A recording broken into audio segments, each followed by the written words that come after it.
Hello students, अभी हम एक नया क्वेश्चन करने जा रहे हैं जिसको हम इनडायरेक्ट मेथड से फुल वाला क्वेश्चन जो होता है कैश फ्लो स्टेटमेंट वो करेंगे हम, जिसमें operating, investing and financing activities बनाएंगे।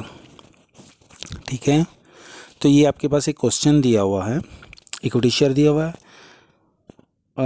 रिजर्व सरप्लस दिया है, जनरल रिजर्व दिया है। अब आप लोगों को एक चीज़ का ध्यान रखना है, ऑपरेटिंग में तो आपको पता है, सबसे पहले आपको थोड़ा सा फॉर्मेट दोबारा से बता देता हूँ। ऑपरेटिंग प्रॉफिट में आपको पहले प्रॉफिट लेना है, ऐड नॉन ऑपरेटिंग आइटम्स लेनी है, फिर लेस करना नॉन ऑपरेटिंग इनकम्स, और फिर वर्किंग कैपिटल का यूज़ करना है, वो आपका ऑपरेटिंग प्रॉफिट या लॉस निकल जाता है।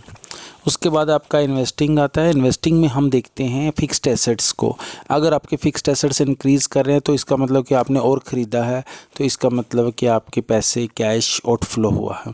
अगर वो डिक्रीज़ करता है तो इसका मतलब कि आपने सेल किया है। तो जब सेल किया है तो आपके पास पैसे आए हैं, कैश इनफ्लो हुआ है। ये चीज़ आपने ध्यान रखनी है। ऐसे ही दूसरी साइड से आप शेयर कैपिटल, डिबेंचर्स वगैरह जो लॉन्ग टर्म डेट्स होते हैं उनको देखेंगे। ठीक है, अगर आपके पास लोन था, पहले लोन था या डिबेंचर था, पहले था 1 लाख, दूसरे बार हो गया 2 लाख, तो बढ़ गया, तो इसका मतलब कि आपने शेयर खरीदे हैं, या अपना सारे शेयर्स इशू किए हैं, या आपने लोन और लिया है, तो इसलिए इंक्रीज़ करा, तो उसमें कैश इनफ्लो होता है। अगर वो रिड्यूस हो रहा है तो इसका मतलब आपने पेमेंट कर दिया है, तो कैश रिड्यूस हो रहा है। ठीक है, अभी हम क्वेश्चन करेंगे, उसमें आपको क्लियर हो जाएगा। देखिए ज़रा, ये शेयर होल्डर वगैरह दिया हुआ था, नॉन करंट लायबिलिटीज़ दिया हुआ है। ठीक है, आउटस्टैंडिंग एक्सपेंसेस दिया, ये करंट वाली आइटम है। सबसे पहले आपने cash flow from operating activities बनाना है। ठीक है, तो प्रॉफिट दिया नहीं हुआ तो हम रिज़र्व को ही प्रॉफिट मान के चल देंगे। तो इंक्रीज़ हुआ है आपका 80,000। देखिए, जनरल रिज़र्व दिया हुआ था आपका, जनरल रिज़र्व दिया था 1,80,000, पहले दिया था 17 में 1 लाख और फिर 1,80,000, तो 80,000 इंक्रीज़ हुआ है। फिर ऐड नॉन ऑपरेटिंग आइटम्स में गुडविल की वैल्यू आ गई 20,000 रुपया, और इंटरेस्ट ऑन डिबेंचर्स भी आ रहे हैं। ठीक है, इंटरेस्ट ऑन डिवेंचर्स भी आ रहा है। देखो, डिवेंचर्स के ऊपर 12%, तो 12% आ गया आपका। प्रीवियस ईयर जो है, ठीक है, प्रीवियस ईयर कितना था 2007, उसके ऊपर आपने 12% लेना है, वो आ गया 24,000 रुपया। अब आप लोगों ने ध्यान रखना होता है, जो पिछले साल का होता है उसको पेमेंट करनी होती है, जो करंट ईयर का होता है उसको आपने लेना होता है उसमें नॉन ऑपरेटिंग में। ठीक है, तो ये आपका डिवेंचर्स के ऊपर आपने पिछले साल वाले पे ले लिया 2 लाख के ऊपर 12%। ठीक, फिर उसके बाद आपका इसका टोटल बन रहा है 1,24,000। फिर आपने वर्किंग कैपिटल का यूज़ किया, जो इन्वेंट्रीज थी वो आपकी बढ़ रही थी, डिक्रीज़ हो रही थी, तो वो ऐड कर दिया। और बिल रिसीवेबल या ट्रेड रिसीवेबल आपका इंक्रीज़ हो रहा था। जब भी करंट एसेट्स इंक्रीज़ होते हैं उसको लेस करते हैं, और करंट लायबिलिटीज़ जब भी इंक्रीज़ करती हैं उसको ऐड करते हैं, वो ट्रेड पेबल में हुआ। ऐसे ही आउटस्टैंडिंग एक्सपेंसेस भी इंक्रीज़ हो रहा था, उसको भी ऐड किया। ये सारे माइनस प्लस करने के बाद 2,59,000 बन रहा है।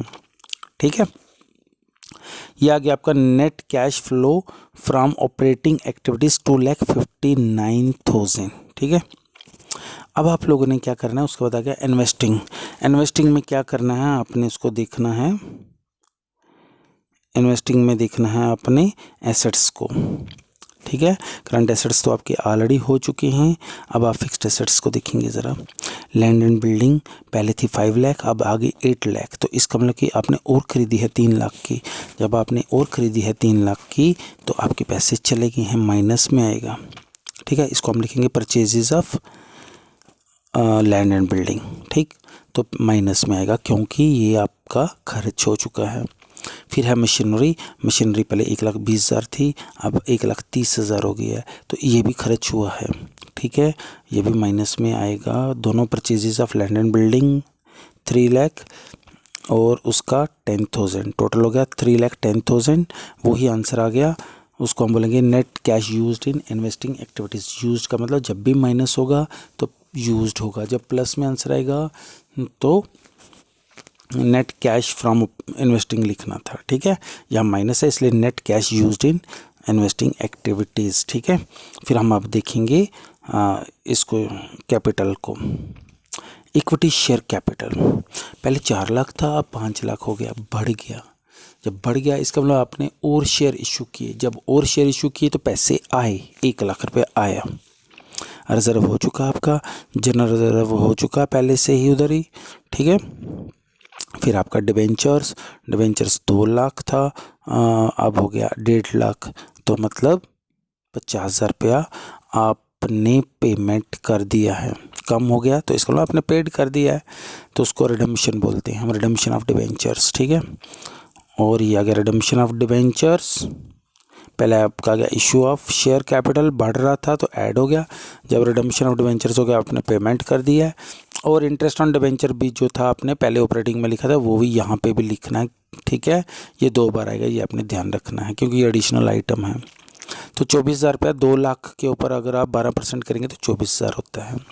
अब माइनस प्लस करेंगे, 1 लाख में से 74,000 माइनस हो गया तो 26,000 आपका आ गया net cash flow from operating activities, plus में आंसर है इसलिए नेट कैश फ्लो फ्रॉम लिखा है इसने। अगर आपका माइनस में होता तो यूज्ड लिखना था, जैसे ऊपर वाले में लिखा था, ठीक है।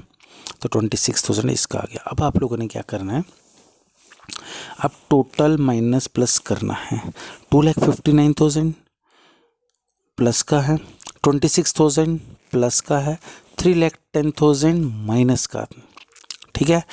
तो सबका माइनस प्लस करने के बाद पता चला, मतलब कि आपके 2,59,000 एंड 26,000 माइनस किया 3,10,000 में से, तो माइनस में ही आंसर आएगा 25,000। तो 25,000 जब आपका आ गया उसमें आपने क्या करना है, ऐड करना है cash and cash equivalents, cash and cash equivalents. तो आपने देखना आपके पास कैश कितना है, देखिए ज़रा, कैश बैलेंस करंट एसेट्स में दिया हुआ है 35,000 था और फिर आपका 10,000 हो गया, ठीक है। तो अब आप लोगों ने हमेशा ध्यान रखना है जो आपका आंसर आए उसमें कैश और कैश इक्विवेलेंट जो है वो ऐड करना होता है। उसमें आप ऐड करते हैं ओपनिंग बैलेंस, क्या ऐड करते हैं, ओपनिंग बैलेंस, कैश का करते हैं, बैंक का करते हैं, या कोई और कैश इक्विवेलेंट्स होगा, ठीक है। तो यहाँ पे कैश ही खाली दिया हुआ था 35,000, तो 35,000 उसमें हम ऐड करेंगे, ठीक है। और देखो इसका क्लोजिंग बैलेंस 10,000 है और उधर जो क्लोजिंग बैलेंस आएगा वो 10,000 ही होना चाहिए, ये अब आपने ध्यान रखना है। देखिए ओपनिंग बैलेंस था 35,000, वो इसमें ऐड किया क्योंकि ऊपर ऑलरेडी माइनस है, तो माइनस प्लस माइनस हो जाएगा, प्लस का रकम बड़ी है इसलिए प्लस का आंसर आएगा क्लोजिंग बैलेंस 10,000, ठीक है। ये अब आपको ध्यान रखना है और एग्जाम में ही आपको पता चल जाएगा कि आपने आंसर ठीक किया है या नहीं, क्योंकि आपका क्लोजिंग बैलेंस जो है वो आपका क्लोजिंग कैश बैलेंस यहाँ से मिलना चाहिए, अदरवाइज़ आपका आंसर गलत हो जाएगा। ओके।